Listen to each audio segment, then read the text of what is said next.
talk to Raw Talk, mate. Tell us about your truck. It's a 75 F250 four-wheel drive. Yep. It's got a 6-litre Power Stroke diesel in it. The late model driveline. Right on. F350 diffs. Nice and high, eh? Yeah, lifted 4 inches, I think.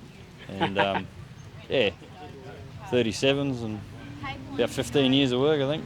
Oh, so you've had it for a while then? Yeah, Right on. painted by Matt Tipper in Rockingham here. So cool. Matt and Aaron Tipper.